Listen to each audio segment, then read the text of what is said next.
It was one of those meadow days that feels as though the whole world is exhaling. Sunlight lay across the grass in warm ribbons, and the elder tree held the afternoon like a quiet blessing.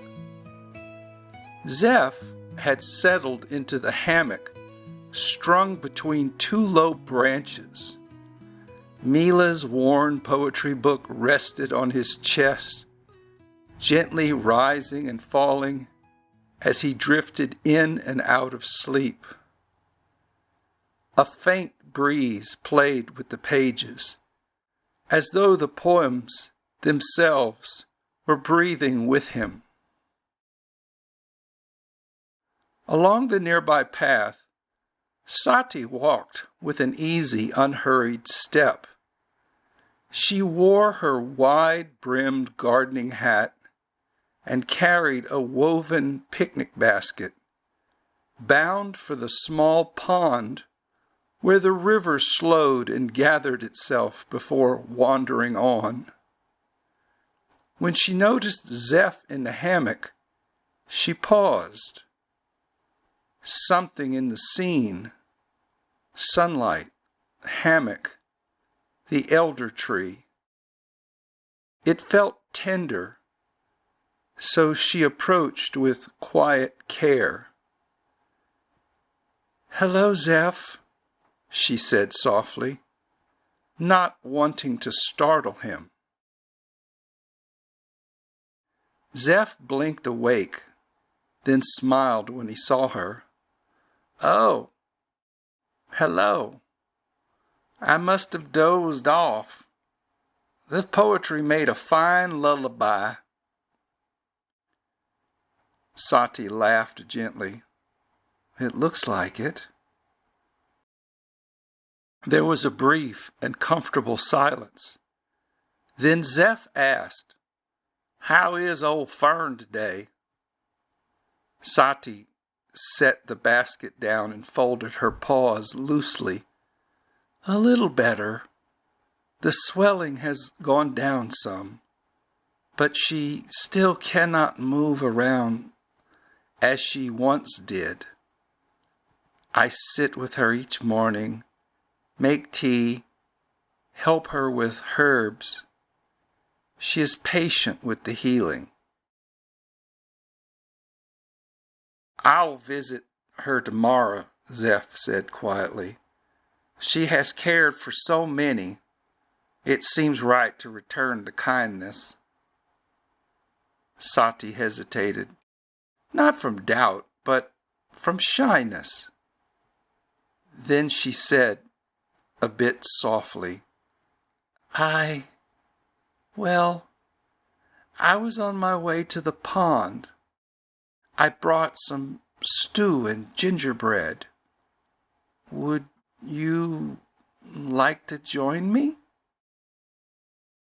Zeff felt something warm open inside him. He had been hoping for a moment like this, but he had not wanted to reach too quickly. "Yes," he said, smiling.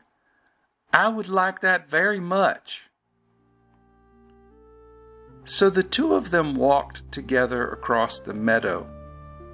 Sometimes they spoke of clouds, of plants, of small things, and sometimes they didn't.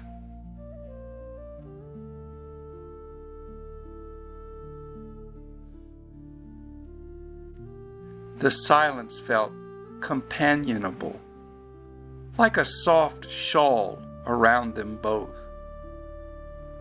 At the pond's edge, they laid a blanket on the earth. Water glimmered in the sunlight, and dragonflies wrote their quiet poems in the air, and Sati unpacked the basket with simple grace.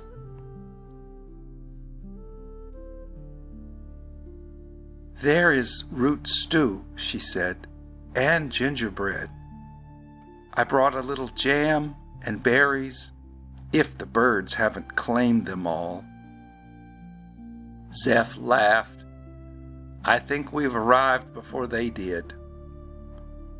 The two of them ate slowly, the stew warming their bellies, the sunlight warming their backs. And after a while, the conversation deepened of its own accord. Sati looked toward the water. "Sometimes," she said, "my thoughts still tug and scatter. I have always been a bit anxious, I suppose." Zeff nodded. "I know that world. I have lived there too, most of my life, really. It was Milo and Mila who helped me learn a different way of being. It's not perfect, just steadier, more willing to listen inside." Sati turned to him gently. "You don't seem anxious to me." "I still am sometimes," Zeff said. "But I don't run from it now. I meet it. And it does soften." There was another soft silence. Then Sati took a quiet breath. "Something happened to me," she said. "In my sleep, a human appeared first. I later heard his name was Eldren. But then he faded, and then an elder squirrel appeared. He called himself Vasant. They didn't frighten me. They actually blessed me in a way, with a vow. It felt like being invited home." Zeff felt the air shift, not with drama, but with recognition. "I have seen them too," he said softly. "Eldren and Vasant, the one who taught Milo and Mila. They are part of a living lineage, a kindness that keeps being handed forward." Sati closed her eyes for a moment. "Then I am not imagining it?" "No," Zeff said, "you're not." The two of them did not rush to name what this meant. They didn't speak of destiny or purpose. Instead, they allowed the meadow to hold them. The pond shimmered. A bird called. Wind moved gently through the reeds. Sati rested her paw lightly upon the blanket. "I am glad we shared this meal," she said. "So am I," Zeff replied. "It feels right, as though we were always meant to arrive at the same place, just in our own time." They stayed there a while longer.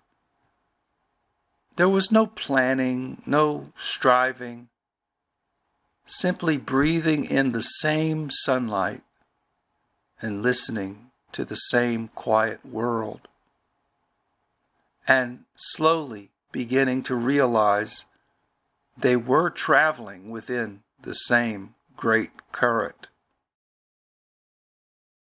And somewhere unseen, the lineage smiled. Not because anything had been claimed, but because two gentle hearts had begun to walk in rhythm with one another, freely and without fear.